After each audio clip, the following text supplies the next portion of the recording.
Hi, fashion dolls. It is Motivation Monday, July 18th, and welcome to an all new episode of Style by Stevie. Our very special guest today is a ninja, an actor, and a rapper. And he's known as King Ninja, and he was born in New York City. Joining us today, ladies and gentlemen, we have actor, entrepreneur, and director, and so much more. Felix Perez will be joining us. I hope you guys all are doing excellent today, as I am.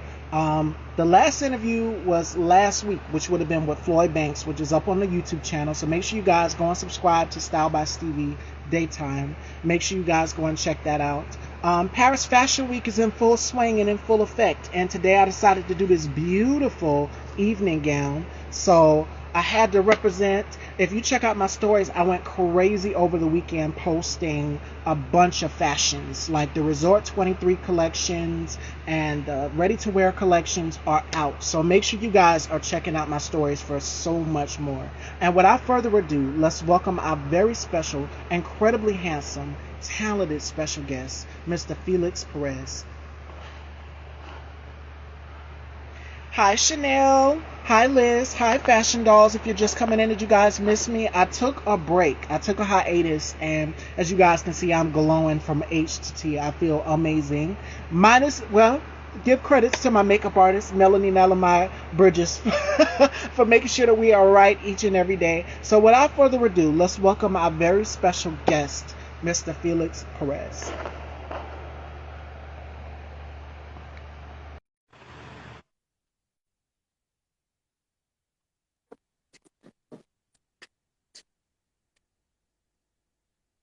All right, I can't.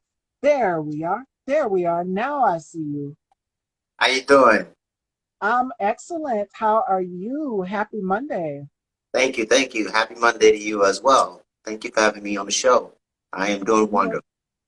you are so welcome, and it's such a pleasure to have you here in the dollhouse. So, before we get into this interview, how has your 2022 been? Because we know that there's still some obstacles, some ups and downs, and so many things that has happened throughout this entire 2020 to 2021 to now 2022. So, how has your month been for you thus far? It's had its up and downs. It has its challenge, um, but we push through. We go through situations in life that just makes us stronger. So we adapt and we push through, no matter how bad the storm is. So it's been pretty hectic. Limit a lot of work, a lot of traveling.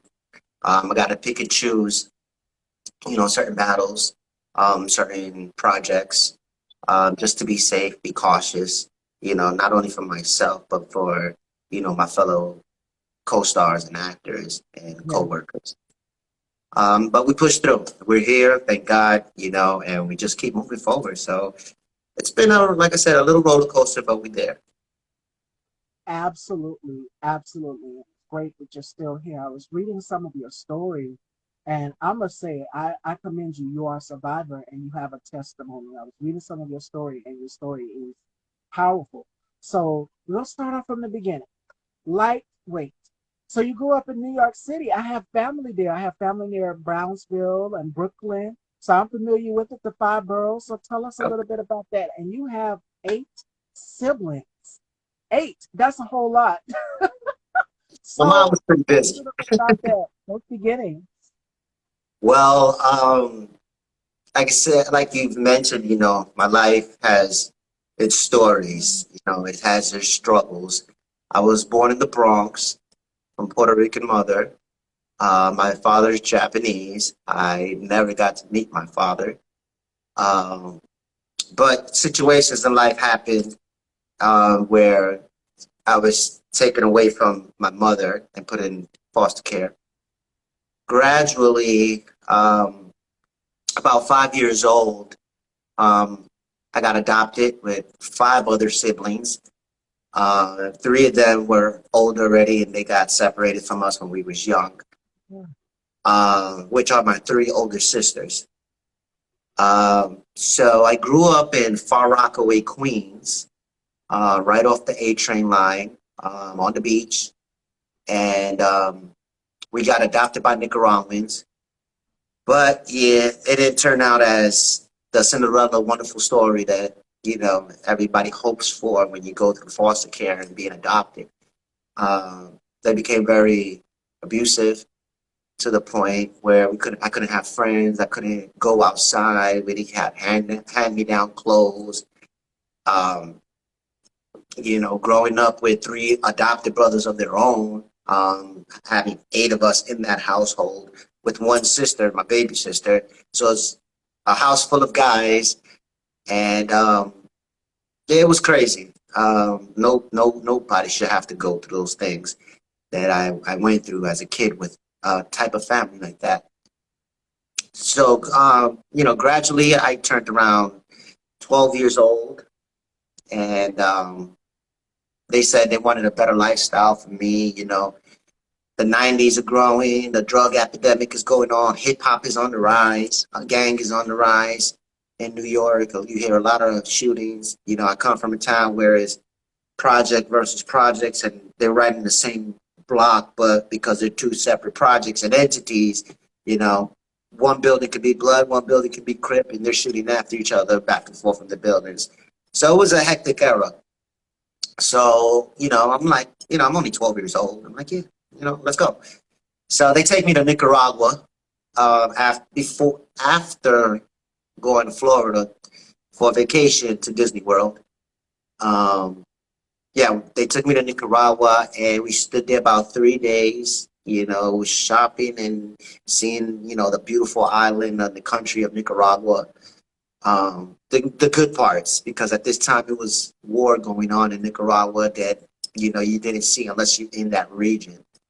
Yeah. And, they left me there at the age of 12. They said, they were coming back for me, wait here. I got to go get some money out of an ATM.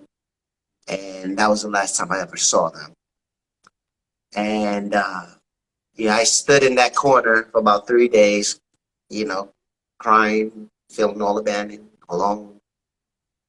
And I knew then it was like, I got to do what I got to do to survive. I need to eat. I need a place to stay. I need to get myself right. So you come from New York City, you know about the hustle. You know what I'm saying? You know about the grind. You got to do whatever you got to do to survive and overcome. So I did that. And I started observing my surroundings. And, I started seeing, little homeless kids were walking around with shoe boxes that they used to shine shoes with. And that's how they used to get their bread and butter. So I said, okay, I see something, I can work with here. So I got a group of kids, and it's like, let's have a team, We lock down this park, let's have a team. We shoe shine the heck out of everybody's shoes in here, and we get paid, and we round up and, put our money together. We can get ourselves like a hotel room or something, even if it's a one bedroom, we'll all sleep in that. And gradually, ended up like 3 months like that, sleeping in the park, shiny shoes, just eating bread, drinking water, saving up every little penny that we can. And we gradually got a room. And then I got into entertainment now at this point. I've always been a showstopper, so to say, because, me and my older brother Raymond, we had ran away when we were younger. We used to go to the Village, Union Circle on 14th Street, and we used to do like backflipping shows and comedic, martial arts shows to get money when we ran away. So I saw out there was a thing going on with a group, dance groups. So me and some guys, we got together, we built a Hispanic pop dance group. And, I brought, American genre now, hip hop genre to Nicaragua. I'm bringing a certain image now. And everybody's like, yeah, he's American. He's from the States. He's cool. He talks English. He got a cool style. So, they clicked with it. And I started my first dance group. It was called Inks Malanquet. And it was a pop group. And we became very big. We used to go to the teen clubs. and we used to perform, and gradually we start getting invitations. Hey, come do a show for us, at this high school, come do a show for us at this platform. And it flowed, I enjoyed it. It felt like it was natural for me. And I let it build me. So now I'm doing these dance groups. Another lady who was in a club seen me dancing, and she spoke to me. She had a big, I would call it a cultural dance group, and it was huge. It was like renowned in the country. And I had no idea who she was though when she's approaching me. And she's like, you're a really good dancer.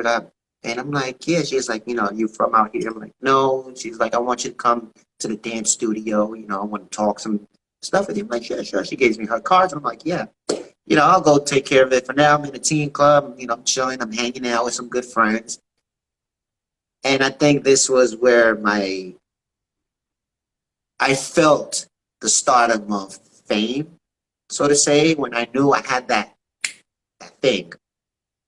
And there was this guy, Michael Jackson's song came on, Billie Jean.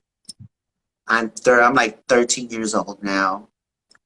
And this guy's like dancing like Michael Jackson, and he was kind of famous out there, and everybody was like, oh, wow, wow, wow.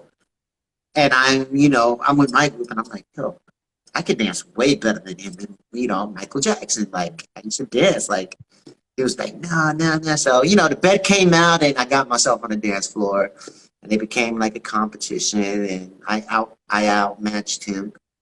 And that became my thing now. So I joined this group. I'm dancing for this group, but now I have a Michael Jackson skit on my own. So I'm doing this now. This is like my profession. I'm touring, I'm traveling, different parts of the country. And, it became really, really big out there for a few years. And somebody spoke to me, talking about my situation, they talked to me. And they're like, we have an American embassy here. You can go back if you want to. So I was like, really? So I go to the American embassy. I have my social security card since I was like 9 years old. I still have that card now. It's all discombobulated. And I went to the American embassy and I let them know what was going on, what happened to me. They looked up my information out there, and it so happened that my adopted parents forged with a lawyer a fake birth certificate to keep me out there. This way they won't have to pay the taxes and they can actually leave me out there. Yeah. So when I showed them my social security card, it was like, oh my God, we can't believe this happened, Here, they's like, you've been here for a couple of years, you made a life so far for yourself. I'm now 17 years old. They gave me an open ticket. They was like, you can go to New York, or you can stay, you can go, and you can come back. It was a round trip ticket. So, because I'm basically have dual citizenships now. So, I came back to New York, 17 years old. I still remember where I live. I go to my house. I knock on the door, and I'm like, why did y'all leave me? And not thinking that they were still even there. It was just, this was the house, my last house I grew up in. But sure enough, my adopted mother opened up the door, and she looks at me like a ghost just struck her. And she said, what are you doing here? And closed the door on me. And I'm like, wow, okay, that's fine. I remember some old friends of mine growing up. I went to go start seeing them. Gradually, I stayed in New York City. After my first child, I put myself in high school when I turned 18. I was always big on education.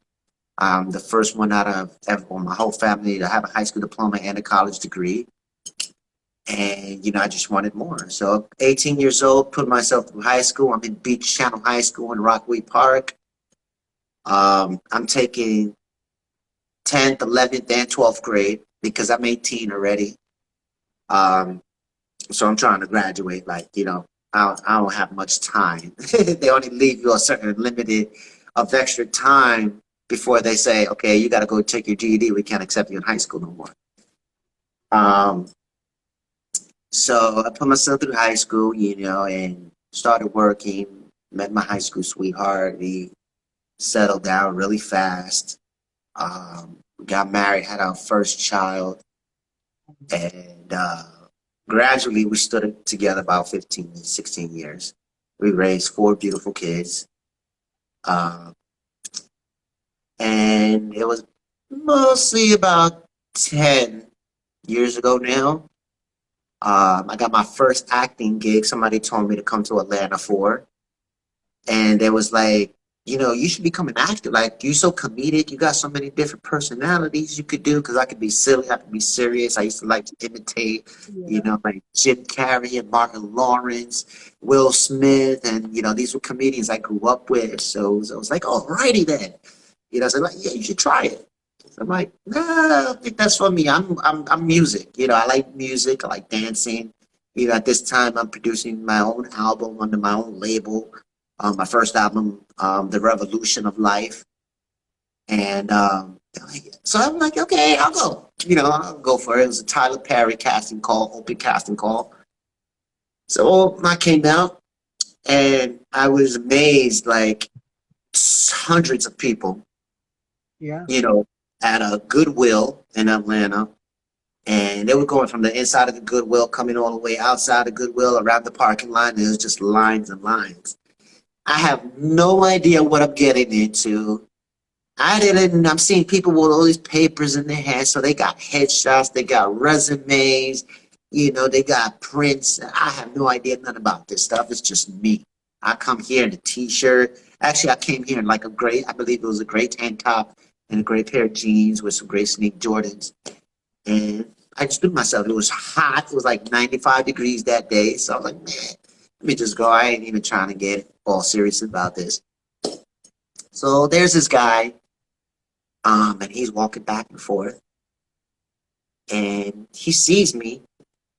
He comes back, and he says, who you here with? I'm like, I'm here by myself. He was like, where you from? You have a different accent. I said, I'm from New York City. He was like, you ever been on TV before? I'm like, no. He says, come with me. I'm like, okay. So I follow this guy, and I'm like, meanwhile, I'm like outside and around the corner from the actual inside spot. So we're walking, he's talking to me, telling me what he does. He's production, casting calls. And I'm like, oh, okay. And he's like, you just got that look. You got that look for camera we're looking for. It's different, it's distinctive, but we want it. You have a look. So I'm like, okay. This guy's trying to gas my head up. I'm not, believing like I'm going to be a big star yet.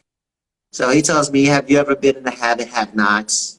I was like, yeah, I've heard of the show, but I've never watched it. Or he was like, okay, well, we need, a featured background person for the Have Nots, and you fit the description. Can you be on set tomorrow? And I'm like, are you serious? He was like, yeah. I'm like, yeah, sure. So I'm filling out my package now, giving him my info, my email, my number, and everything. He's getting my measurements and size. He's taking some headshots. Now I'm like, okay, I'm getting nervous. Then I go home. He said, you'll be receiving an email later on tonight. I said, okay. It probably was maybe about like 11 at night already. I didn't receive no email. So I'm like, okay, this is BS. It got me. It was probably about like 12:30 at midnight, and I got an email notification. And it was a casting company for Tyler Perry booking me for the Have Nots, the featured background that they need, at 5 in the morning. And I'm like, holy crap. So I accept the submission. I follow through with the instructions, and they send me my location and time at CAT and call time. And I go, and I meet Tyler Perry, and I'm like, hey, it's Tyler Perry. Wow, okay, cool. I'm on set. I'm seeing all these cameras, and I'm seeing all these people, and I'm hearing all this you know, Hollywood talk, so to say, behind the scenes. And I'm like, wow, all this is going on and I'm standing in the middle of it. And I'm like, I'm really gassed up now. Like, okay, this is pretty cool. So, and then the director comes to me and the casting director and Tyler Perry come to me and they're like, listen, this is what we need from you at this scene. And I'm like, yeah, I think I could do that. Yeah. So the scene ran one take. He loved it. He's like, wow, you did that great in one take. We don't need to take anymore. And I was probably only there for like 3 or 4 hours. And he was like, well, go and enjoy yourself. They put me back in the room, and then like for the rest of like 12 hours, I was just doing nothing there. So I'm snacking, reading my book, talking to people, mingling, they telling me all this stuff. I'm like, oh, wow. Okay. So I go home the next day back. I fly back to New York City. And unfortunately, things happened in my marriage that, you know, wasn't supposed to happen, some infidelity, which caused my divorce. So I got divorced and said, you know what? I'm going to move to Atlanta. I moved to Atlanta, and that's when my journey as an actor began. And gradually, I started getting more roles. I started learning more of the linger. I didn't have money to pay for photography or none of that. So I started reading articles on photography, lighting, background, imaging, stuff like that. Started reading more GQ magazines and styles and stuff to make, your skin tone look better when you take pictures and angles and stuff like that. So I said, you know what? I'm going to get me a good phone. I'm going to start taking my own pictures. So gradually I did that. My pictures started flowing around the casting companies, and I just started getting hit after hit, emails after emails. Hey, we heard you was on this show. We seen your picture. They sent us your picture. We want to know if we can book you for this. And I'm like, yeah, let's go. Bring it on. And that's how it became. And it's going now on 10, 11 years. And it's going really good for me right now. Haven't been my main breakout role yet, but I've worked with great, great people. Yes. Wonderful people. I've made some wonderful connections, and it's just amazing. I enjoy it.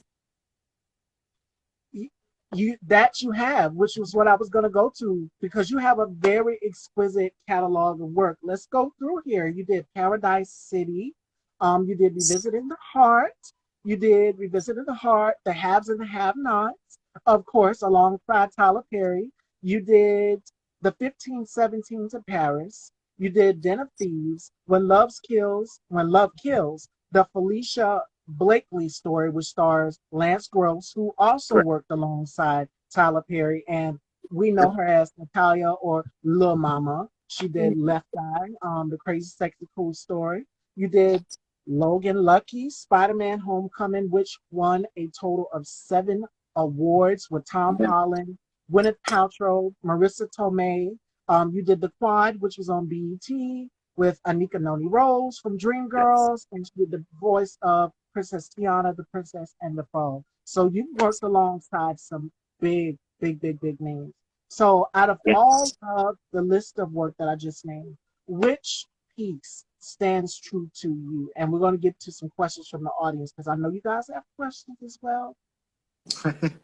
Well, like I said, I've done a lot of work throughout the years. You know, I just finished, with John Travolta, Paradise City. That's a wonderful, loving man. I grew up watching him, so it was a great honor to work with him. That really stood out with me. I think the two pictures the most and two actors that I've worked with is one with Dwayne Johnson. I've worked a couple of films with Dwayne Johnson. I did Rampage with him. I was actually a stunt where I was the stunt double who was in an airplane that shot up the gorilla that the gorilla threw out the airplane. That was a scene. And you also see me in the war room scene. behind like The Rock and whatnot. I also did Jumanji. That was a fun production to work with. Also with The Rock, I did the stunt fire throwing scene on a motorcycle, and yeah. So I think John Travolta and Dwayne Johnson have been the most impactful, just because of their work ethic and the humbleness and loving, kind hearts that they carry, especially when working with them. Absolutely. And I'm going to go through and read some comments. I want to give a shout out and definitely go and check out this platform as well too. One Mike Night with hosts Marcos Lewis and Liz Menendez and Ashley. Shout out to them. And you guys subscribe to YouTube. It's Tuesdays and Thursdays at 8 p.m. So make sure you guys go and subscribe to that channel as well. To amazing platform, amazing conversation. And I'm going to read some questions. Chanel Holiday, who's also an actress, shout out to her. She says, "What a blessing." And Marcos also said that when one door closes, another one opens. Liz wants to know, how did all of this growing up in a large family impact you in your professionalism and the art that you chose to do? Ooh, that's a nice question. Um, Basically, growing up in a large family for part of my life. Um, Really just my adolescent and preteen life. Uh, More of the abandonment was what really drove me to where I wanted to be. Um, like I said, I grew up alone since I was 12. I've been living on my own. I'm 42 now. I'm 42 years young now, thank God. Um, and it was basically the hard times. The hard times molded me. The hard times gave me the energy. The hard times gave me the drive, the grit to overcome and want more. Um, so you can say that growing up with those families and the way they abandoned me played a role to want more. Um, this way, I can leave a legacy that leaves impact on the youth, on the community, that says this guy went through shit and he overcame and he did it on his own. You know, for everybody who tried to pull him down, everybody who said you was gonna be a nobody, everybody who said, you ain't gonna make it, you're gonna end up like your mother, you're gonna end up in jail, you know, those people is what drove me. And this, putting in the two works with your own hands, getting up daily, pushing forward through the depression, through the PTSD, through the abandonment issues, pushing through, putting in the work with your own two hands and chasing and grabbing what you want. So that's my motivation that ended me and landed me in this circle of career business as an actor. Liz wants to know, what is your biggest personal triumph? Well, I think my biggest personal triumph is actually being alive, being stable, um, because I come from a neighborhood background and family that they kind of wayward, they strayed from being a modern society member. Um, so I think that's my biggest impact. That's my biggest accomplishment, to be able to sit here and say, you know what, I'm alive. I'm not in jail. I have an education. And even though I'm not a billionaire or millionaire yet, I'm not an A-listing actor, I was able to shake hands, eat, dine, talk, share knowledge, feel hugs from people who have left these marks on the earth already, which gives me hope to say, you know what, I'm going to make it. It may take me some time, but I'm going to make it because I'm hungry. So that's my drive. We got a couple questions for you. Chanel wants to know, did you have a ritual or a mantra that you live by? And we have a question from Marcos and Liz as well, also from One Mic Night. They would like to know, when did you realize your career was also a business? And Liz wants to know, yeah, Yeah, we got that. The biggest triumph. So it's just Marcos with what is you? When did you realize your career was also a business? And also, Chanel wants to know what is your ritual? Do you have a ritual or mantra that you live by? Those are good questions.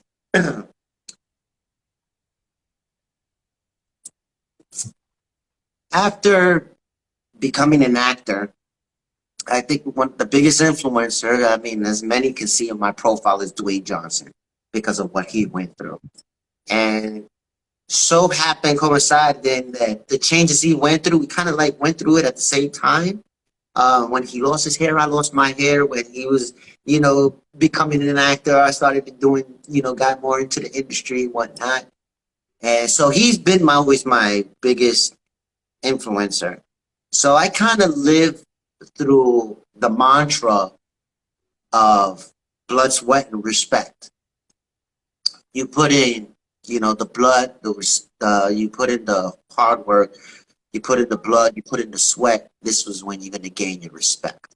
This is when you're going to leave a legacy. So, like I said, it all starts with the two hands, and that's my mantra. Anchor yourself. Push through, go through the work, no matter what. And that's been my mantra. Take a deep breath. Go relieve my stress at the gym. Hit the 2 hours that I need to hit. Get myself focused in line, ready to chase my day. And I go and chase it and just reset. There's going to be times that, you fall. Times you hate the day. I kind of dislike this person right now, but I go take a moment, take a breather, reset. Remember, I'm trying to put in the blood, sweat. This way I can gain the respect. And that's what I'm going to do. So reset. Oh, love you all. Let's get to work. And I love what you said. Go ahead. I'm sorry. Oh, no, I was going to ask, what was the other question? Yes. Is that your ritual or mantra? That's from Chanel. And Marcos wants to know, when did you realize that your career was also a business? Good one. I think that's when I got my first residual check. When I got my first residual check, I did a Spanish voiceover for a Verizon commercial. And I got a residual checks, and I'm like, but why am I getting another one if I did the work already and then another one? And I'm like, okay, this is kind of like a business. I'm selling myself, I'm selling my character, I'm selling my voice, I'm selling my image, and I'm getting paid for it. So yeah, this is a business now. And it's wonderful when your passion mixes in with creativity, mixes in with a creative mind that becomes a business that, you can start to live off of.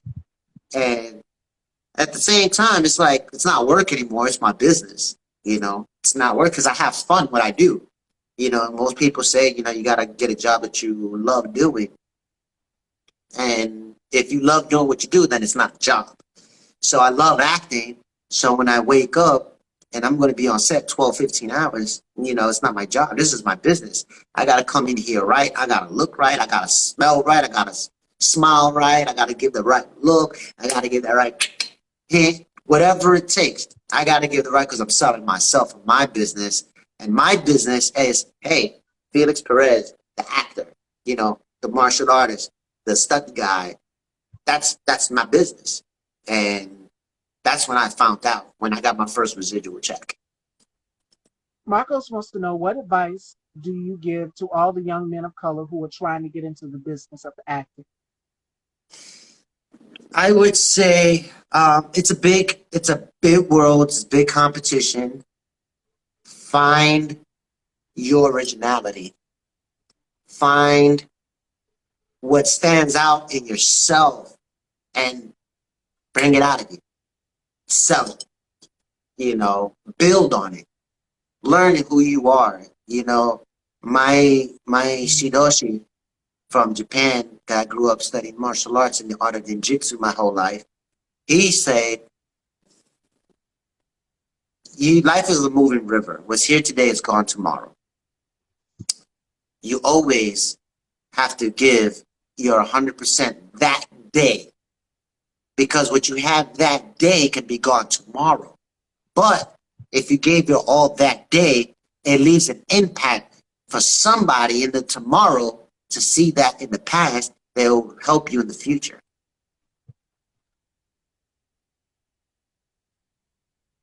Absolutely. 100%. And we have another question from you from Chanel, actress Chanel Holiday. She wants to know, I noticed you mentioned that you went to speak with individuals that adopted you. Have they ever tried to reach out to you now? No, no. I've always been a forgiving person, like because of all my abandonment issues. I've always strived to have somebody and be accepted and want to be accepted and loved and cherished and nourished. That I've even tried to reach out, grown to them. Um, Rewinding back when I came back from Nicaragua when I was 17 and I pulled up at the house and she slammed the door in my face. 2 days later, they packed up and moved to Florida. Really? And yeah, it's crazy. So maybe about like 6 years after that, I found out where they lived.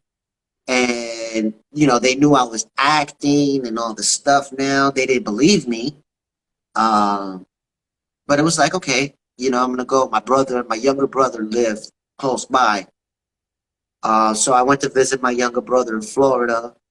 And he told me where they lived. And I'm like, you know what? Let me go over there. Things have changed.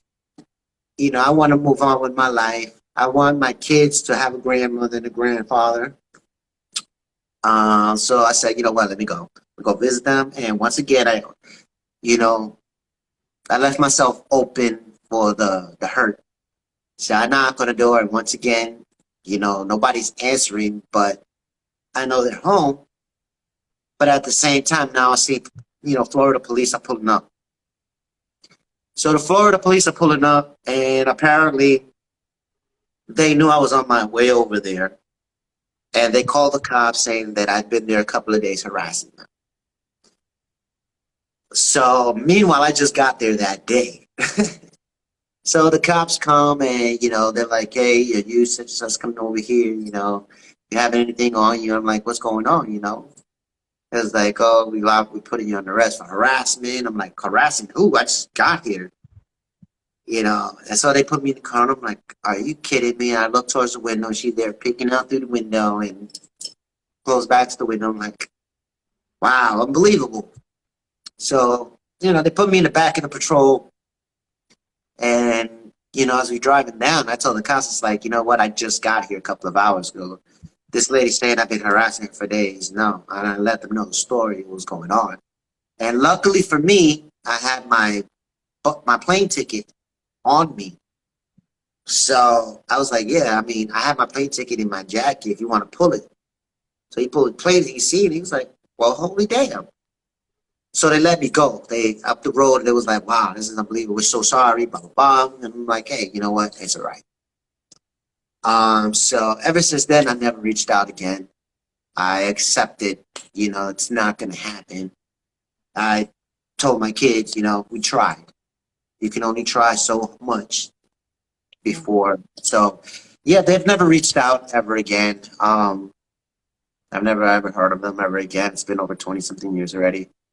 And, yeah, I'm still moving forward from it, and I'm fine with it. Chanel says, that's good. You have a forgiving heart. You will continue to be blessed and keep your head up. And Liz wants to know, how do you handle naysayers? Ooh, I like to prove people wrong. I am the type, I will go to the extreme to prove somebody wrong. Whether I'm in a relationship or not in a relationship or friendship, I go to the extreme to prove people wrong. Somebody can say, hey, I saw, Felix was over here at this block and he was hanging around with this person. And I'll be like, no, I wasn't over there. But this person said they saw you. Now go get that person. Because I'm got video footages of where I was really at this time. Like, I'll do, And so the naysayers is, like I said, is another fuel. It's like, oh, okay. I ain't going to work with Dwayne Johnson. Here's my picture. I worked with Dwayne Johnson. Oh, I'm not going to work with John Travolta. Okay. You'll see one day. Boom. My Manifestation. positivity, work with John Travolta. You guys not the no's don't hold me down because I grew up with another saying for every no, you get closer to your yes. And I've always lived like that, my whole life. I've gone through job interviews and no, no, no, no. I'm like, okay, I'm not going to give up. You guys just don't see the potential that I could bring. I can sell myself, but it still takes somebody to want to see the potential.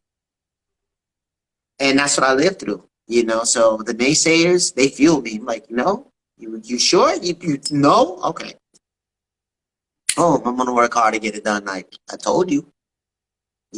Same way people look at me like, oh, you're gonna be fat and nasty when you get in your 40s. They told me, when I was married at one point, I went up to like 400 pounds, you know, to acclimate the difference.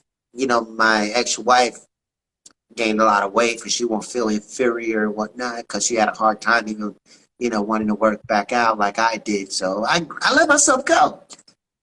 And people were like, you're gonna be 40, you're gonna be looking like, I'm not, no, I'm not. No, I'm not. So it's like after my divorce, I was down probably like 230. And people were like, man, she messed you up. You ain't never gonna get back to where you used to. I used to be 145 pounds. I was cut up because, like I said, I grew up in martial arts. So I was like, I had a body like Bruce Lee, who I admire, Jackie Chan, Jet Li. So my training was aggressive like that, of the Asian style. So I was pretty ripped. So, like I said, those drove me. When they told me, oh, you're going to be, I said, no, I can't. Boom, put myself in the gym, started changing my diet, started eating right. To the point where it became like obsession, but I didn't make it an obsession to make me sick or ill. I got obsessed the smart way. I started reading books, I started dining the right way. I started mixing up my workouts not to, put the strain on my body and my joints. I did it the smart way. And gradually now I'm at like 175. I went down from the 230 when I did Fast and Furious 8. I did an emergency stunt double for The Rock for the prison escape scene where he jumps off the terrace platform. And there was like, you got to look for it. Can you think you could do this? You're not going to be seen. It was like, you're not going to be seen. All we're going to see is emotion of you, but we need somebody. And you fit. So I'm like, yeah, I think I could do that. Um, so they gave me 3 months. They said, we're going to need you about 185 pounds. It's like 190. I said, I think I could do that. Put myself in the gym 6 hours, 6 days a week, 2 hours a day, nonstop for those 2 months. I went down to 183 pounds. And I started getting the tattoos now. I had the outline of that tattoo. I'm like, yeah, I'm going to bring it. And I got upset. It was like, okay, we need you to get from here to down here. So I think I could do that. I went and just one take, I ran, did a slide, I bounced off the fence and did a rollout and did a jump up. They was like, can you do that again? I'm like, yeah, I could do that. They was like, take a roll it. They put, A and B cameras up and they told me to do it, and I did it. And when I did it and I saw the reaction, and I saw the behind the scene camera footages of it, and I saw the way my body looked, it was like, yeah, I need to build on this. And I started building on that. And it gives me life. It gives me life now to want more, pursue more. Because it feels good when your hard work gets recognized. You've put in the work, you've done everything, you've completed all of your passions, and look where you're at now. And this is a prime example of this story. From tragedy comes triumph.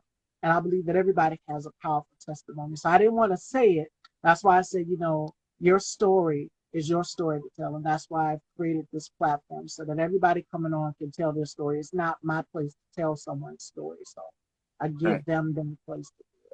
I'm reading some of the comments. Oh, hey, Brian. Brian is going to be coming on the show sometime next month. So you guys stay tuned for that.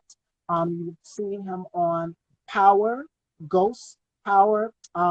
Definitely go and check that out on Stars. Binge watch it. It's 50 Cent's show. Marco says that's a great commitment. And bro, self You, improvement physically and mentally. yes, yes, you have to. Um, you got to prep yourself. Yeah. You know, in this world, there's a lot of people going through a lot of struggles in their lives. You know, people losing family members, people being abandoned. You know, children being trafficked. You know, you just got to set that anchor. You got to ground yourself. You got to take all that negativity and channel it and use it as a strength, not even as a crutch, because crutches can be broken. You want to use it as a strength that you can build on. And because the more the weight is like bodybuilding, the more weight you put on, the more stronger you get. The more weight you lift, you know, the more results you get. But you mix it up, but you still gain more strength. And that's how life works. You know, we go through abandonment issue. That's a 45 plate right there. I got a bench press. You know, I just got fired from my job. That's a 25-pound weight I got to put on my barbell. You know, I just went through a divorce. You know, here's another 50 pound on my barbell. How I'm gonna handle this situation? We're gonna go step by step in 12 counts. I'm gonna fund. Okay, I'm gonna go through this. I'm gonna push through this. I'm gonna push through this. Because by the time I finish those 4 reps, I have a conclusion that I can come to in a positive format instead of going through a negative format. Because we go through situations at the moment, we let our emotions take over. You know, we've been dirty, and it's like, I'm going to get you. It's like what Medea was saying, you're going to get got before you get me, and we're going to get got somebody, That's going to get got. You know what I'm saying? Before that happens, you stop yourself. The attack comes, you visualize and you recognize it. That's a hater. He's trying to bring me down, not want me to succeed. You know, the devil's playing dirty in my ears, making me think I'm a failure, making me think I'm unattractive, making me think I'm unsexy, making me think I'm unlovable. You know, the hell with that. Hell no. I'm putting in this work in this gym. You know what I'm saying? I got a job. My bills are paid. I got a roof over my head. You know, I got sneakers on that I didn't have, that sneakers that fit me. But when I was 12 years old, I was running around in the park in a third world country without no shoes. I build on this. Those are my strengths. So when you come to that standstill point and you're battling, remember the hard times. Remember why you went through those hard times and how you got out of those hard times and where you want to be with those hard times. And if you're able to say, hey, I was abused at 15-year-old, you're now 25, 30 years old. You're in your home. You're alive. You got a career. You got your own children. You got friends who are calling you. You made it. Guess what? You made it. Just because you went through that doesn't mean it stopped you or limited you. You made it. Maybe you didn't make it to where you want to be at the moment, but you made it because you're still there. You still have another day to wake up, another day to breathe, another day to say, I'm going to put these plans into place, another day to say, I'm going to go to work. I got another paycheck coming. I can build on that. And that's what you got to do. When you have hope and you have opportunity to grow, to change, to make better decisions, then you jump on it, you take it, and you strengthen yourself in your mind and in your body and in your spirit. This way, when harder things come, then we can really say, God won't give me as much as I can handle. Because I can handle it. Because I've handled all this he gave me. Now I'm going to handle it more. Because I'm stronger. I put that work in. I bled. I sweat. I gained that respect. Now I'm overcoming this. And it's just a stepping stone. So you always got to stay focused on that. And to add on to that, because you've mentioned a lot about health, I'm going to get into a few stats here. It says that adults and African Americans are more likely to have feelings of sadness and hopelessness and worthlessness. So we have to make sure that we're taking care of our mental health 100%. And it says the 16%, 4.8 million of Black and African American people reported to have mental illness. 22.4% of those 1.1 million reported a serious mental illness over the past year. So when it comes to mental health depression, as Felix mentioned in the beginning of the interview, I said, oh my God, this is crazy that a lot of us as people of color, we're struggling with mental health and we don't open up and talk enough about it in the public eye because we're afraid that we're going to be looked at a certain way. But now more and more of us are starting to open our eyes and realize that there's help and there's outlets out there.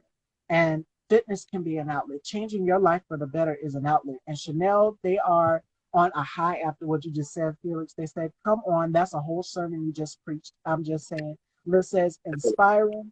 Thank you, Tanisha. I love me some Stevie. I love you too, my love.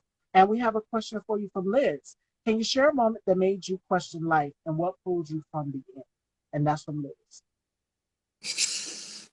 I think my marriage, my ex-marriage, was the put me through the strongest test because at this point when I met my kid's mother in church, a Pentecostal church. I know nothing about religion. I grew up with an adopted mother who didn't know whether she was Catholic, Pentecostal, Jewish, or Jehovah Witness. She dabbled into everything, even tarot card reading. So I didn't grow up, fully aware and understanding of what religion was. I just took it as a big joke. I met my kid's mother in church, in the Pentecostal church, and I converted. I'm a born again Christian. Um, I went to classes. I took a theology degree. I followed the commandments, and I wanted to be that stand-up Christian husband. Raising his kids. And when my marriage started to decline, and that's when life hit me because it was like I'm a good man. I'm loyal. I'm faithful. Like work. I come home. I help with the kids. I clean. I cook. I play with my kids. I take them to doctor's appointments. I plan vacations. And my marriage is just going down. It's going down. At this moment now, I'm fully submerged in Christianity, in the Bible, and now I'm fasting. I'm doing shut-ins, 3-day shut-ins to, pray and fast and ask God, I love my marriage. I don't need it to work. Please, intervene. And years that was happening for years. And, I just kept having faith, kept, hearing sermons. Gradually, I felt it was a waste of time. Nothing changed. And that's when I felt the downfall of life. I hated myself. I got really angry with myself. I got really angry at God. I got angry at the church. No more shut-ins. No more going to preach. No more music ministry. I had all these responsibilities at the church because my marriage wasn't intact. And for me, it was like I did everything God wanted me to do, follow his word to the T as much as I could, honestly, with a contrite heart. And nothing changed. So I felt that was the end of my life. I felt abandoned by God. You know, God don't love me. My parents don't love me. My friends don't love me. Now my wife don't love me. I don't want to live anymore. I want to die. Now I'm thinking these thoughts. What am I here for? Nobody loves me. Every time somebody gets close, they always ready to go. Nothing stays forever. Nobody's gonna miss me. Nobody calls me. Nobody comes to check on me. Nothing. I'm ready to go. But it was that negativity again, that naysay that said, you know what, I need to do more. I need to want more. You know, I can overcome this somehow. I want to be happy. There's somebody out there who's gonna love me. There's somebody, but I had to learn to love myself first, and that was a big issue for me. I didn't love myself because nobody loved me. Nobody paid attention to me. Made me not want to pay attention and love myself. So I would just go about life, just about going about life. Whatever came, came. Whatever went, went. Didn't care. You know, if I ate today, if I didn't eat today. You know, if I smelled good or if I didn't. I didn't care. You know, nobody loved me. I lost my wife. I lost my kids. You know, God didn't even back me up. So that was my downfall. But when I learned to love myself and think of myself as more, things changed. The positive outlook changed my life, and I started attracting that energy. You know, I loved myself. People saw how I loved myself. They wanted to love me too. I treated myself with respect. People seeing how I treated myself with respect and carried myself with dignity, treated everybody else the same way. It started connecting. The energy started building. And that's what led me to be where I'm at now. And it's a lot of people that struggle and suffer with an abandonment issues out here that are in this business. You can have a lot of people, and I said this quote um, not too long ago. You can have a lot of people around you in your circle, and you can still be the loneliest in this world. And there are days where I'm like, I have a lot of people around me, but I still feel lonely. You still kind of feel like that emptiness. Right. And just to name a few, Michael Jackson, as you mentioned in the beginning of the interview, when he was younger, his brothers would get up and tour and things like that. And when they were not around, it was just like they just left me. You know, I'm all alone. I'm here by myself. They just left me. You know, I feel lonely, but he understood that they was doing what they was doing with their music careers and things and such as well too. So there's a lot of people in this business that get abandonment, you know, from being separated away from family and But things you like see that. the Yes, triumph. You know, he was abandoned. He was alone. He felt neglected. yeah, He took that. He used it as a strength. He built on it. And he put himself out there. And he built on that. And he became successful to the point he could never ever felt alone because the whole world, the whole universe knows who Michael Jackson is. You know, and that's my strive. You know, nobody wanted me. They left me alone. But I'm gonna grow. And when I grow, I'm gonna be as big. Or well, I can't be as big. Nobody can be as big as Michael Jackson though. But I can come close. You know. You just gotta believe and have hope. And like I said, put in the work with your two hands. absolutely. And we have another question from you from Liz. Liz wants to know, would you say that we can make it without help, or at some point do we need the support? You can make it without help. Without. I made it without help. 12 years old, third world country, 42 now, been living on my own. I put myself through high school, put myself through college, recorded 3 albums on my own, produced and mixed and mastered them on my own, became an actor on my own, took my own headshots, put my own resume together, sold myself on my own. Nobody did that for me. You can do whatever you want on your own, but you have to put in the work with your two hands. You got to make sacrifices. A lot of that sacrifices may cause you, you know, lack of hanging out with friends. You know, Yeah, sometimes it may, you know, keep you so busy where you may not sleep a good 8 hours. You know, because there are times where I may wake up at 4 in the morning.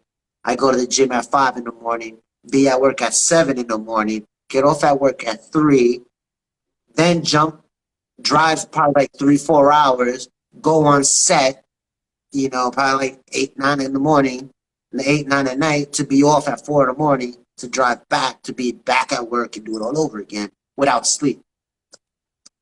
And you got to do it. You got to just push yourself. So we all want the help. Of course, the help is nothing wrong with it. And there's nothing wrong with asking for help. If you can ask for help, none at all. But if you don't have that, then you have to get up. You got to put in the work. Whatever you want, you control your life. You control your destiny. You want to learn a new language? There are options to learn new languages. You want to try a new career? There's options on how to try a new career. You can do whatever you want. You just set the goal. Start small. Conquer it. Set a bigger goal. Conquer it. Set a bigger goal. Conquer it. And gradually you keep conquering.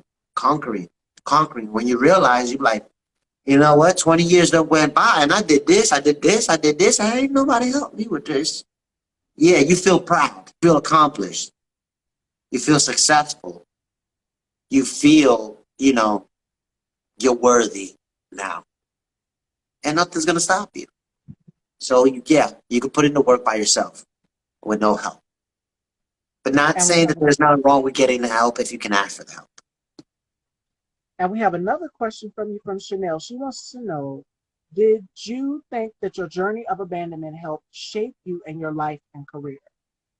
Yes, I think it had major impact because I didn't have the influences of family, to teach me family values or, teach me right from wrong.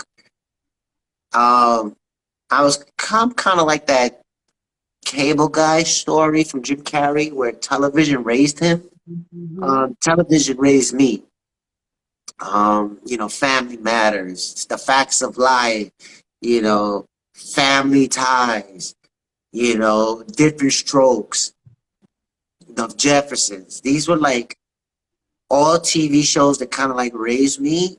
And I took what I felt I needed to have to build the character of integrity as a good model citizen in life. So I always wanted to, go to work at 9 to 5, come home, family around the table, eating dinner, talking about each other's day, putting the kids to bed at 8 o'clock and then having your evening session with your wife, talking about things, reading magazines in a book or sharing a bookstore or whatever it is. That Bill Cosby type life, you want it. So that's what molded me. So when I was abandoned, I said, I don't have this. The Cosby has this. Family Ties has this. I want this. How do I get it? Well, did you see how, Steve Urkel reacted to these bullies? He won them over because he was nice, because he was caring, because he was kind. I want that. I'm going to be kind. I'm going to be caring. I'm going to be lovable.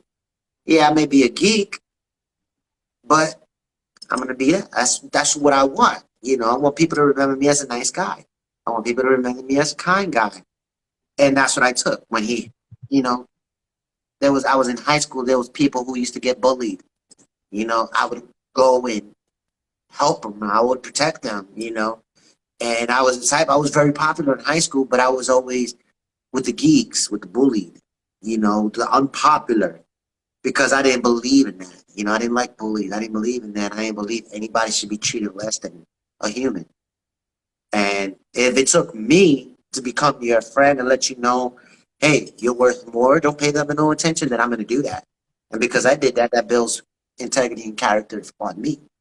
So, yeah, the abandonment built me and is the main motivation of how I am now and molded me to who I am now. Absolutely. How were you able to give from an empty space? And that's from Liz.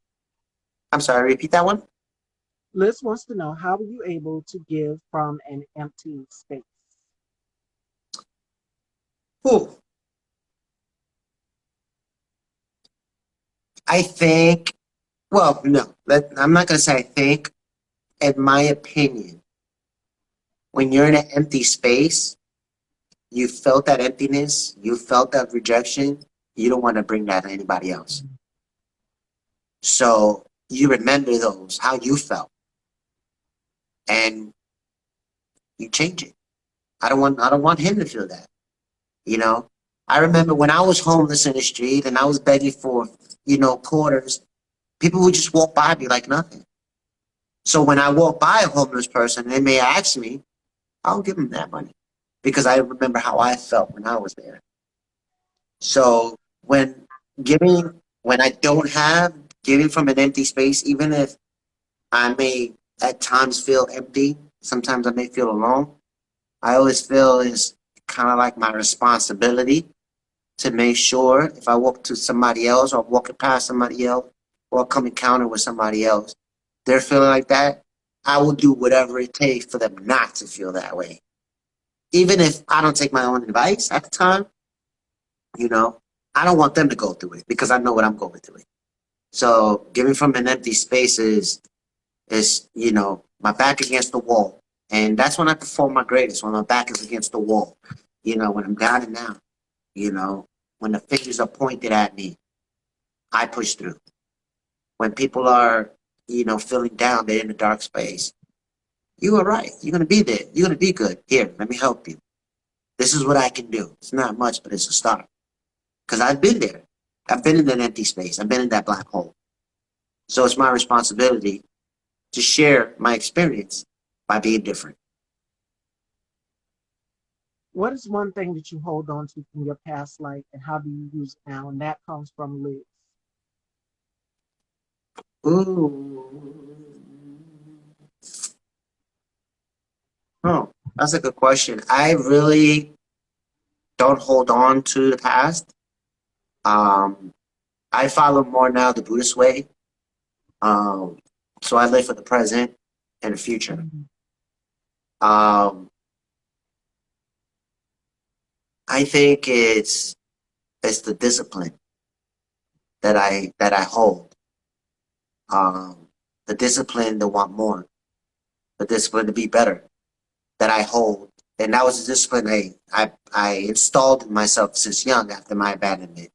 I want more. I need more. I need to be better. I need to prove you wrong. I need to be where you abandoned me, but you're gonna see me all over the damn place in the world and be like, oh my God, that's the little kid I abandoned. You're gonna feel like crap. You're gonna beat yourself up. So I think that's what, I keep and I hold on to from my past. This way it'll strengthen me in the future and keeps me strong. All right, fashion dolls, it is about that time for our games here with Felix. We're going to have some fun. So the first one is called the Rapid Five. And Felix has to tell us five things that he can't live without. It can just be in life in general, like passion or goal. It can be your favorite football team, your favorite fashion, whatever it is. It has to be in those top five. And then in the next one, for my new viewers that are coming in, because I see a lot of new familiar faces, a lot of new faces and some familiar faces. So make sure you guys share the live. We're going to do something called Turn the Tables. And this is where my guests get to ask me questions and they get to know about me, my passions, my goals, my ambitions, as many questions as they want to. So we're going to start off with the rapid five. What are five things that Felix can't live without?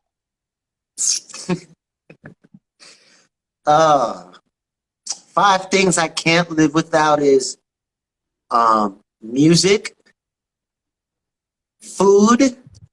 I love to eat. Um, Fitted hats. Love my fitted hats. I gotta have my fitted hats. They all gotta be Yankee, New York fitted hats. Um,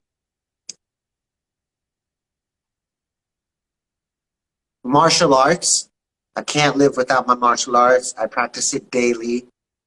Daily, it's my way of life. Martial arts, and the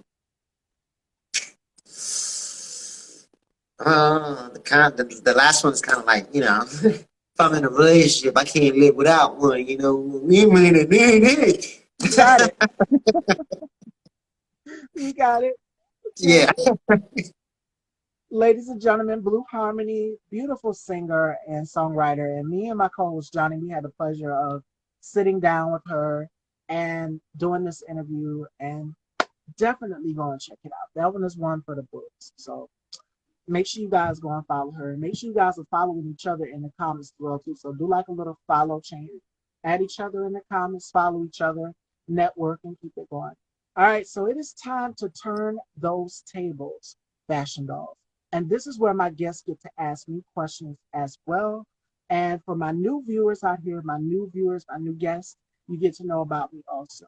So I'm going to pass it on down to Felix here. And Felix is going to ask me some questions.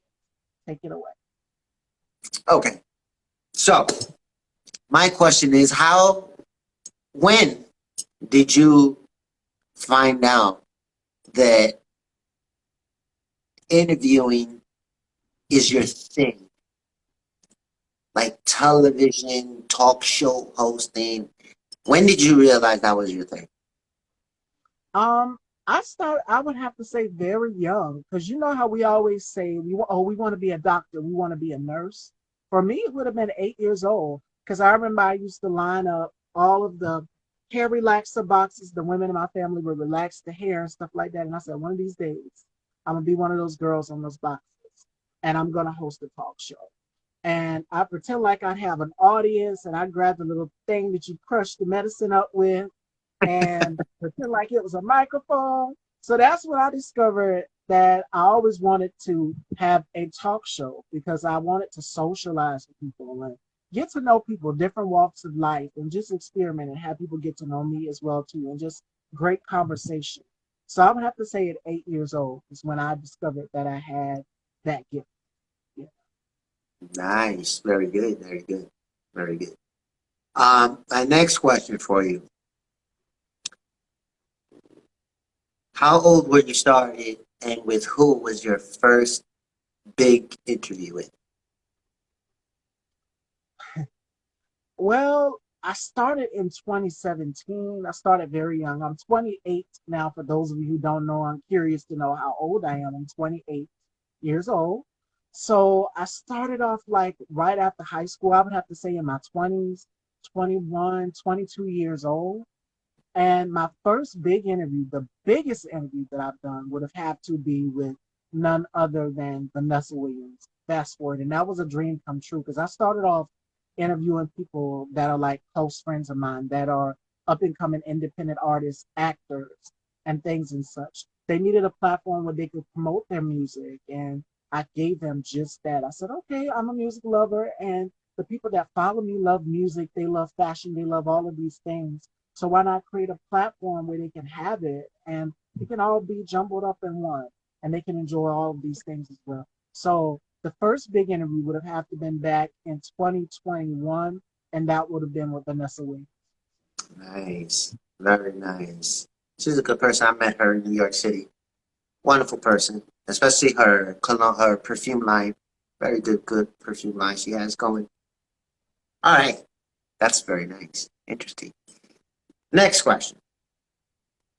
What kind of impact do you feel you're bringing to the community with your creativity in a talk show? A positive one, a positive one for sure. I know I want to continue to empower women of color, because it's not hard.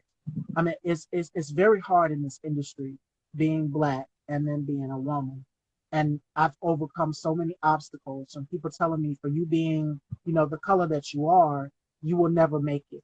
You will never amount to anything. Why don't you just stick to doing this? People basically gaslighting my experiences. So I've had a lot of that. I've had to cut a lot of people off.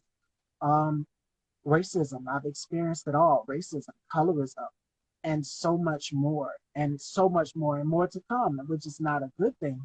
But these things have basically molded me to be the person that I am today.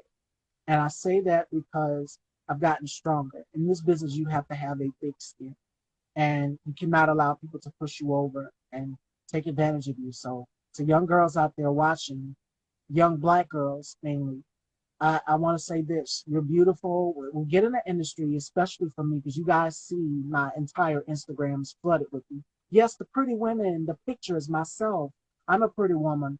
And you see that. But when I strip it all away at the end of the day, like you guys noticed something different. I took my lashes off because I said they kept getting away with my hair, but that's a whole different thing.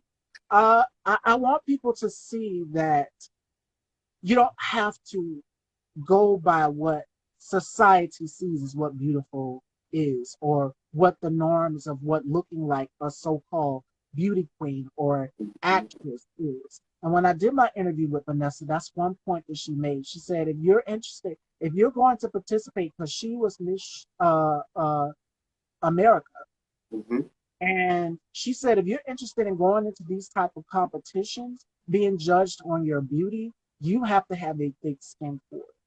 And I've learned that even getting into this business as well. My mom did not want me to get into, interviewing people and becoming a talk show host, like a lot of parents do. But then she's seen, the interviews and the outcome, and she's 100% supportive of the entire process. My whole entire family, even my family in New York, they know about the platform and they're so supportive of it.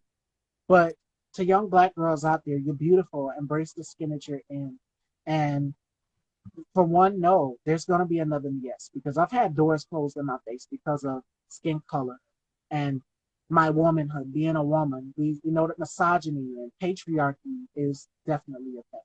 So I try to break the mold. So that's one thing that I want people to take away from this platform is inclusivity, and more importantly, that we're equal in our own way. Nice. Nice. Very well said. I believe the same thing. You know, there's so much cultures and subcultures and diversity that we can all learn from if we just have an open mind to accept what makes us different. Because it's the differentiality from all of us that makes us unique, that makes this world, that brings creativity out. And we just got to learn to accept that from one another. And I'm very glad that you're bringing that out there and the awareness out there to, a lot, especially in the era right now. We're in what I call a historical prime transitional era. Yes.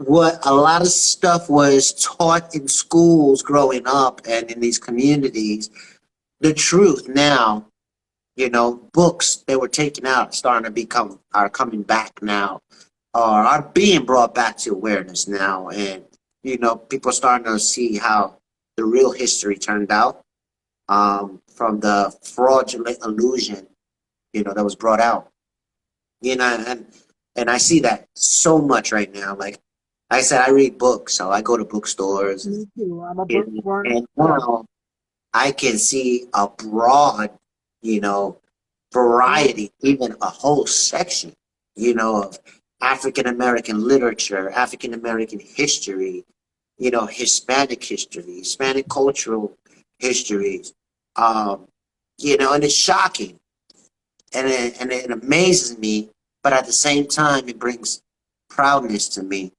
that the truth, with you coming out, bringing the truth out, other people, publishers are coming out, even up to the government, Congress is now accepting and realizing and saying, no, we need to bring these literatures back.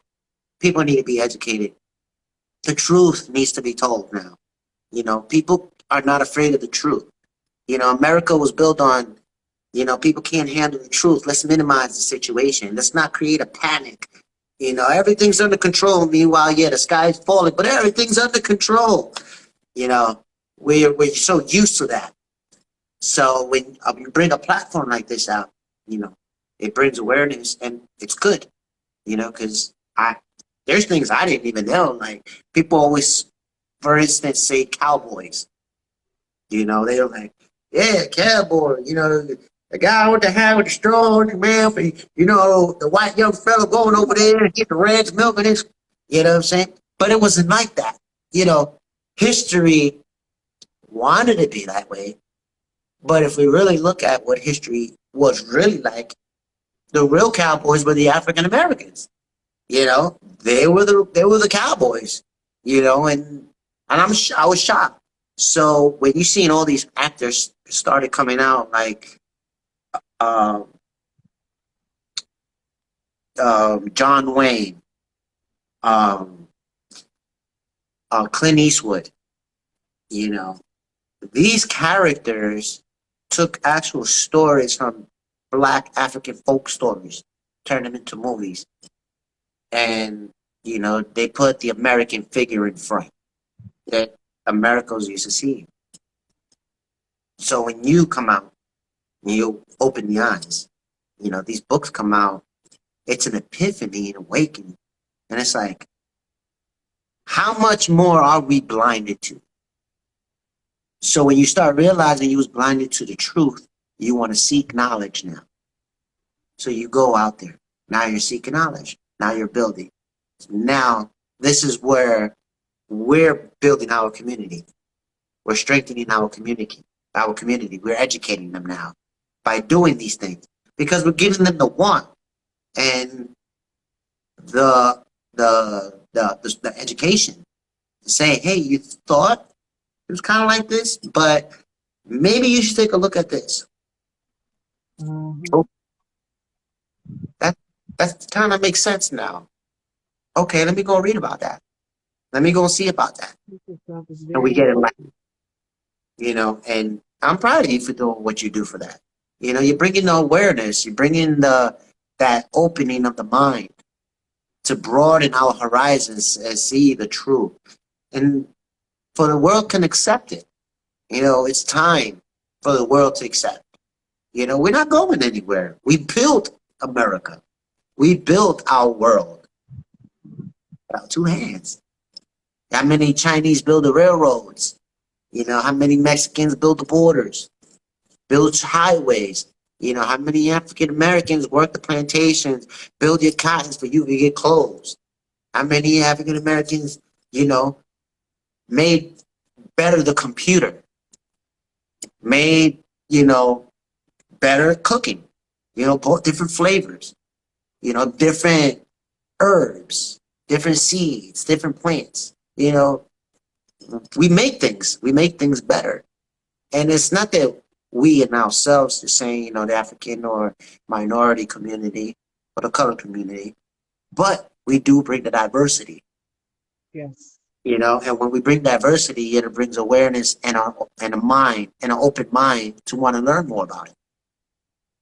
So we gradually start to adapt and accept to the different types of cultures and subcultures that are all around the world. Because it's a lot of us. And we have a question from you from Liz. Liz wants to know children are abused in many ways, which creates trauma in so many ways, many ways. Would you like to do advocacy work in the future? Yes. I believe I'm doing that now, just by being who I am, sending the message out there that even though I came from nothing with nobody, I'm here now, a somebody with something. So my advocacy is already started. If I could get opportunities, to be on platforms such as this platform, such as, Boys and Girl Club platforms, volunteer, youth work, all these opportunities I take. Even in my music, I share my stories, because I want people to realize no matter how bad your life was, how alone you were, you can make it. You just gotta try. You gotta want it. You gotta try and keep trying. That's right. I see my girlfriend, my best friend is here. Shout out to my girl Stephanie. Hey girl. Hey, Happy Monday. Welcome, welcome. We are here with Felix Perez. And that was actually going to be, since we're wrapping up with the Turn the Table segment, we're now going to venture off into the last part and we're going to conclude. This was such a powerful interview, and I hope a lot of you took something from this. You spoke about your music. When can we expect some more music? Paper Chaser.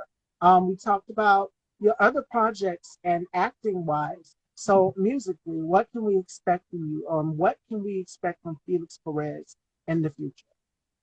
Well, you can go catch my music on reverbnation.com/King Ninja. King Ninja is my artist name. It's a rapper. Um, I have 3 albums out. The first one is The Revolution of Life, which basically started my journey and my struggles in my marriage life. Um, so that album is basically about, the struggles in my marriage life, the stuff that I went through, the stuff that I hated, the dark side of what I felt and wanted to do, but I never did. It's kind of like a mixture between Eminem, Bone Thugs, and Harmony and DMX in one mix.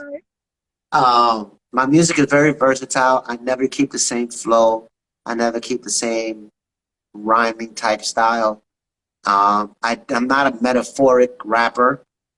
Um, I'm a storyteller. I tell stories when I rap, and it's all about, my life and how I've overcome.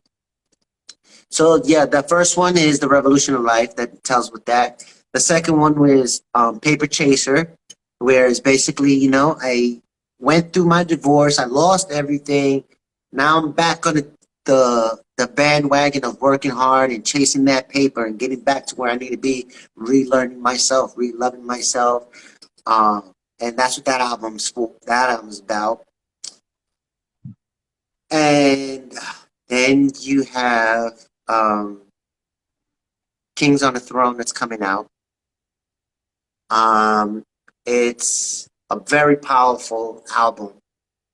It basically tells the battle of racism, stereotype, Yeah. breaking stereotypes, breaking boundaries, but at the same time going through the work and leaving your mark on the world and becoming that king on the throne.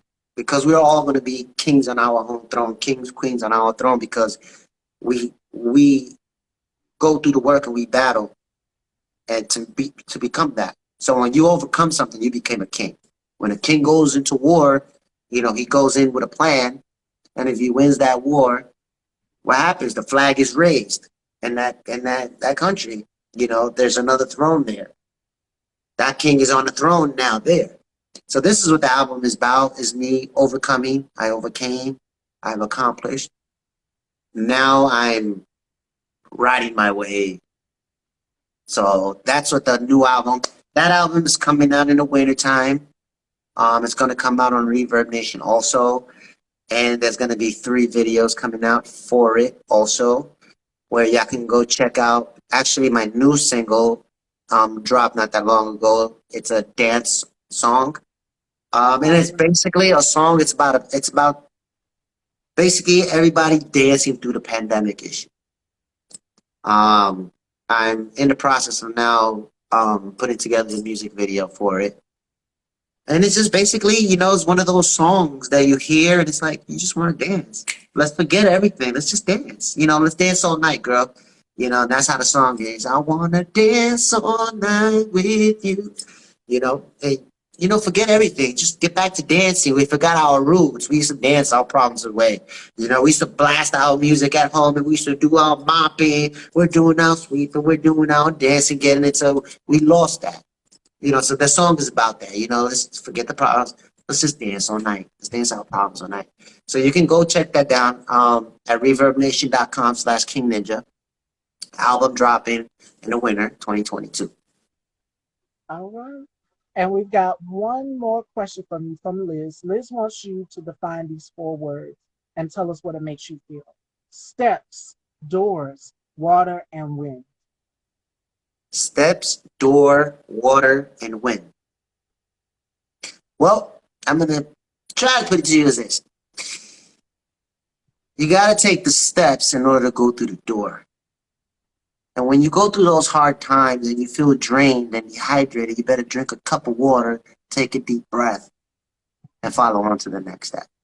And the last 4 word was? Wind. Wind. That's the word. Wind. So, after, stepping back, taking that drink of water, refreshing yourself, now you're taking a deep breath. I believe a heavy meditation Like I told you, I follow the way of Shaolin Buddhism. Taking that wind is taking everything, all your negative energy, and releasing it. So this is what I take of those words. You know, you go through the right steps in order to get through the door. And when that door becomes challenging, take a drink of water, take a deep breath, and move forward. Absolutely. So let everyone know where they can follow you. This was a powerful interview. We went longer than before, but this was so worth it because Thank you. people needed to know this. So I definitely would love to have you back on again in the future. Let everyone know where they can follow you at and check out your Thank music. you. Thank you. It was wonderful to be here. I loved it. I enjoyed myself so much. I'll be waiting for the next one. We can get more in depth on some other things. You can catch my music. You can go have I have right now a month of free download at reverbnation.com/King Ninja on all three albums. Certain exclusive ones you can pay for. But there's a month free for a lot of our earlier music right now. You can follow me on Instagram for upcoming events, upcoming movie premieres, which I got. If those of you who are in Atlanta, come see me. I'll be in Alpharetta in Atlanta for another red carpet premiere for Revisiting the Heart, where I play my first featured supporting character role. I play, thank you. I play a college fraternity guy going to his 20-year college reunion, and a big murder mystery breaks out during this. So come catch that. That'll be in Alpharetta this Saturday. I have the links in my bio that you can go purchase your tickets, or you can follow me also on Facebook at FelixPerez.com at Facebook. You can also catch me on TikTok at Golden B 61168. Also, the same as my screen name on Instagram. For a lot of comedic stuff, workout, inspirational videos. Um, like I said, whatever I can do to motivate, help people from the gutter, bring them up to the light, then I'm going to do it. So it's all love. I appreciate the opportunity and the time on your platform. Thank you, all of our viewers, for your support, for your questions. They were great questions. I didn't know how I was going to have all these questions come at me. So, but I'm an open book, as you can see. I'm very down to earth, loving, kind. Ask me anything. We are here. Thank you again, everyone. Have a great, blissful day. And remember, put in the hard work with your two hands. Blood, sweat, and respect. Put in the blood, put in the sweat, gain that respect. Set your anchor daily, because only you can do that. Nobody else can. Listen, you, sir, are a gift. And Chanel said, blessings to you. My girlfriend Stephanie Thank said, he you. came interview ready, great lighting and everything. Thank you. Thank you very much for all your support, all your wonderful comments. I love you all. Follow me, add me. I follow back. Let's talk. Let's chat. Let's build. All right, fashion dolls, ladies and gentlemen, Felix Perez, and we definitely will be speaking to you again in the future. So don't be a stranger. I'll stray away too far. Oh, never that. Thank you all again. Have a wonderful day. You too. This interview will be up, ladies and gentlemen, and I will see you guys hopefully sometime Wednesday. We've had some changes throughout this week, but we will be back sometime Wednesday. I love you all, and you guys, please be safe out here. Love one another, and remember, stay positive in everything that you do. Take care, everyone.